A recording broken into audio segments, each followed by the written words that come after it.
You may have heard me mention before, but I have a brand new book out called Photoshop Compositing Secrets, and I want to go over a part of one of the images that I used inside of the book. In fact, it's part of the cover, so if you want to check out the book, first of all, it's called Photoshop Compositing Secrets.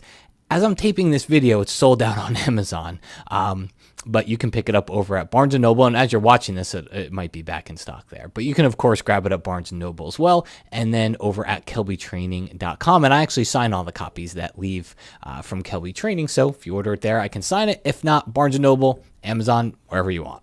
All right, so let's check it out here.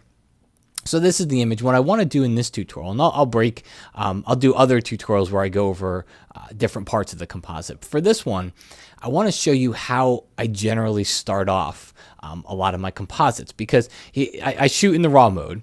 And so this is a raw photo. So when I double click on it, it opens up in Camera Raw.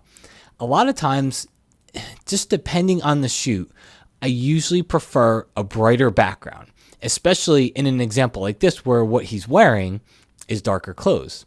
And when you're compositing, it's one of the first keys to compositing is, don't think, I've got to be taught how to make complex selections where people are on outside and crazy backgrounds.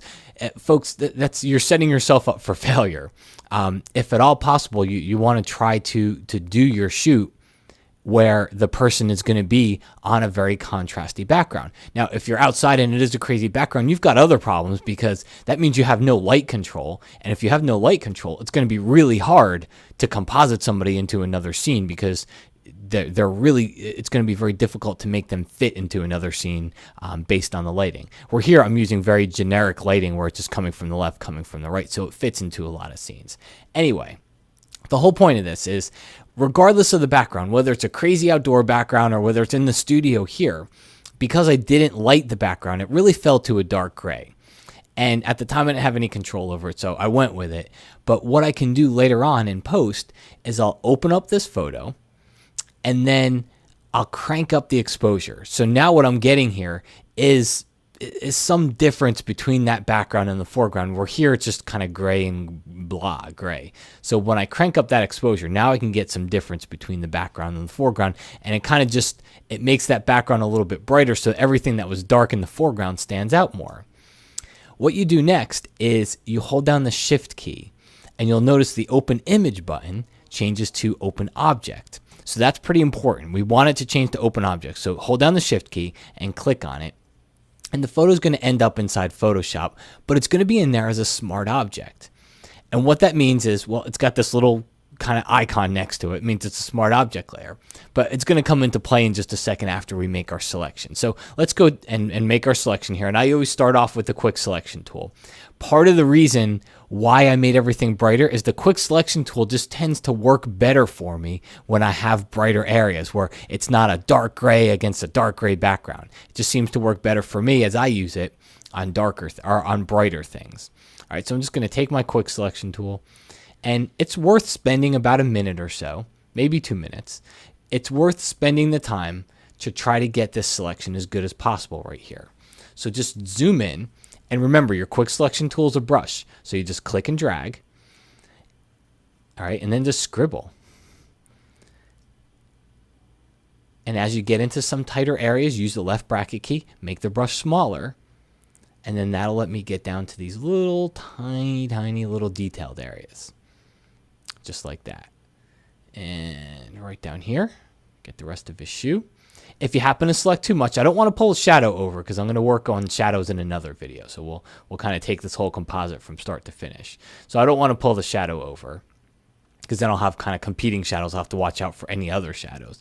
And so we just go through, and if you see any areas you don't want, again, the Option key goes into minus mode. Option key on the Mac, Alt key on the PC goes into minus mode, and just click and paint on those areas. And then the tool is automatically in add mode, so whenever I click and basically paint, it's going to add to the selection.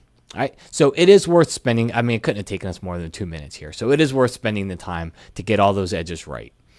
What we do next is we go into Refine Edge, and I always turn on Smart Radius, and let's zoom in here. I want to show you what the difference is. I turn on Smart Radius, and I crank up the radius to about 10. All right, and I want to show you what the difference is here. I'm going to go to Show Original. That's before. That's after. Take a look right over here. Take a look on his hat. Before, after. So it goes in and it smooths out all these different areas. You might want to pull the radius down, maybe 5 or 6 or so. It doesn't have to go out that far. But all that radius does is it says, you made a selection. How far outside that selection do you want me to look for other areas you might want selected? In this, everything's pretty crisp. There's no flyaway hair, except maybe over here, which in that case, because some of his hair was sticking out here, it's automatically in brush mode. See this little, sorry about that. You guys can't even see the refine edge dialog. It would have helped if you could see it, huh? Here's the smart radius. Here's what I turned up to 5 or 6, okay? And then this is what I was doing to show the original and then show the after image. Again, that's before, that's after. So now, this is the little brush tool. All I do is just click and paint, all right? And it brings in any of those tiny little edges that you might have missed the first time. All right, especially if you see any kind of little fringy things right along there, you might want to give those a quick brush. Kind of brush right along the side here. There we go. Okay. Again, let's take a look. That's our original, pretty jagged, and that's our final selection image. So at this point, I'll come down here to the bottom. I'll just say output to a layer mask. So I click OK. And see what happens? It automatically adds a layer mask that removes the entire background for me. So now as I place him into another background, which is eventually what we're going to do here. Let me go ahead and open up the wall. We're not going to finish the composite all. I'll go through the shadowing and the lighting and all those other things in another video. But let's go ahead and take him and drop him into a different background. And what we want to do here, the whole reason why I did this as a smart object layer, I'm going to just resize it in free transform a little bit. The whole reason I did this as a smart object layer is because remember how I brightened everything? So that's obviously not right.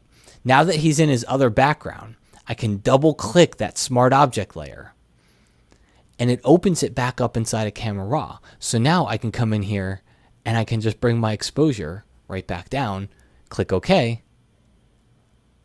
And now it's not quite right, but it's a much better exposure for the overall image. And that's why, that's how I start most of my composites, is I'll open them up in Camera Raw. And if I have to do something to kind of tweak the background just to make it easier to make a selection from, I'll go ahead and I'll do that. Then when I'm done, I just come back in here, just reset my exposure, bring everything down, maybe crank up the blacks a little bit. All right, right about there. Again, click OK. And it just helps, it helps the overall process of getting the person to fit in better. Because now, because this is a smart object, I just go back and forth. I can tweak the color balance, which again, we'll kind of finish this off in another video because I want to do the shadowing and the lighting. When I say the lighting, I mean the overall color balance. He's got too cool of a feel for the background that he's in. He's kind of got a bluish look where the background has a very warm look to it. So we'll see how we can work with shadows and work with lighting in the other tutorial.